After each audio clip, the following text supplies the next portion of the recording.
भगवान श्री कृष्ण को नमस्कार करते हुए आप सभी का अनंत अकेडमी ऑफ मैथमेटिक्स में स्वागत है।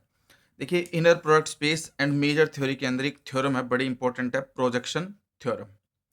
पहले तो इसके स्टेटमेंट को समझिए। If M is a closed linear subspace of a Hilbert space H, Hilbert space H given होगा, उसका एक सबस्पेस होगा जो लीनियर और क्लोज्ड होगा, ठीक है। और अब हमें ये वेरीफाई करना है इसके अंदर कि then H is equal to M direct sum with M orthogonal, यानी कि ऑर्थोगोनल ऑफ एम जो होगा उसके साथ ये डायरेक्ट सम होगा। ये कंडीशन हमें इसमें प्रूव करनी है। इसका जो प्रूफ है वो करने से पहले आपको दो स्टेटमेंट आपको समझनी पड़ेंगी पहले, कि भाई if M and N are closed linear subspace of a Hilbert space H such that m is orthogonal to n, then linear subspace m plus n is also closed। देखिए यहाँ पर m और n दोनों closed linear subspace होना चाहिए Hilbert के, और condition क्या होगी कि जो m है वो ऑर्थोगोनल टू n है, तो यहाँ से m प्लस n जो निकल करके आएगा वो भी क्या होगा, क्लोज्ड। एक तो ये कंडीशन है, और एक कंडीशन इससे जस्ट पहले है, और वो ये है कि if m is a proper closed linear subspace of a Hilbert space h, यानी कि प्रॉपर होना चाहिए, यानी कि उसके इक्वल नहीं होगा, उससे कुछ कम ही वैल्यू होंगी h से।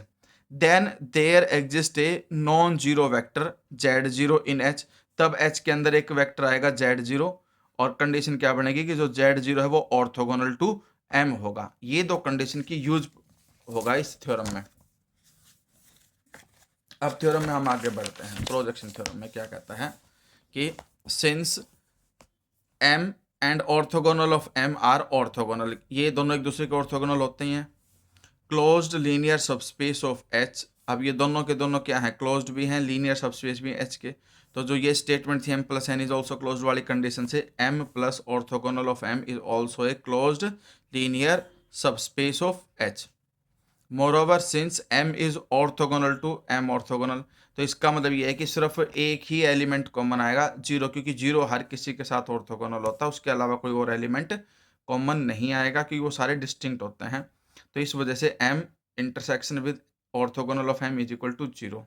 तो thus it is sufficient to show that h is equal to m plus orthogonal of m। हमें सिर्फ अब ये दिखाना है, क्योंकि जब ये कंडीशन आ जाती है और इंटरसेक्शन जीरो आ जाता है तो वो डायरेक्ट सम बन जाता है। हम कॉन्ट्राडिक्शन वाला केस लेके चलेंगे कि हम मान करके चलेंगे ये दोनों इक्वल नहीं है, कि if this is not show, अगर ये कंडीशन नहीं है तब क्या होगा, m plus m orthogonal is a proper closed linear subspace of h। अब ये क्या हो जाएगा, proper closed linear subspace of h होगा। And therefore there exist a non zero vector z0, और जब proper closed non linear subspace of h आ जाता है तो पिछली थ्योरम से हमारे पास कंडीशन क्या आ जाएगी कि एक नॉन जीरो वेक्टर आएगा z0 जो h से बिलोंग करेगा, और such that z0 is orthogonal to m plus m orthogonal, क्योंकि यहाँ पर ये है तो ये इसके साथ ऑर्थोगोनल हो जाएगा। Which is possible only if, अब ये कब पॉसिबल होगा, जब z0 ऑर्थोगोनल टू m हो and z0 orthogonal to m orthogonal, that is when z0 belongs to. अब देखिए, अगर z0 ऑर्थोगोनल टू m है तो इसका मतलब z0 किससे बिलोंग करेगा, इससे बिलोंग करेगा। अब जब z0 orthogonal to m orthogonal है तो z0 किससे बिलोंग करेगा, डबल ऑर्थोगोनल से बिलोंग करेगा, ठीक है। ये बिलोंग का साइन आएगा यहाँ पर कि z0 belongs to this, but this is impossible. अब ये इम्पॉसिबल है क्योंकि देखो यहाँ पर क्या है, z0 दोनों में कॉमन आ जाए, क्योंकि दोनों से बिलोंग कर रहा है तो इंटरसेक्शन करेंगे तो z0 आ जाएगा। लेकिन this is impossible since m orthogonal intersection m double orthogonal zero, क्योंकि इन दोनों के बीच में सिर्फ जीरो ही कॉमन आएगा, जीरो ही आता है और कोई और एलिमेंट कॉमन होता नहीं है। लेकिन यहाँ पर z0 जो है एक नॉन जीरो एलिमेंट कॉमन आ रहा है जो दोनों से बिलोंग कर रहा है, तो इसका अलावा कॉमन भी आएगा, कॉमन आएगा तो वो नॉन जीरो होगा, लेकिन इसमें जीरो के अलावा हो नहीं सकता, तो कॉन्ट्राडिक्शन होगी। कॉन्ट्राडिक्शन होगी तो जो हम मान करके चले थे कि proper close linear subspace h है, ये पॉसिबल नहीं होगा, बल्कि h और ये दोनों एक दूसरे के क्या हो जाएंगे, इक्वल।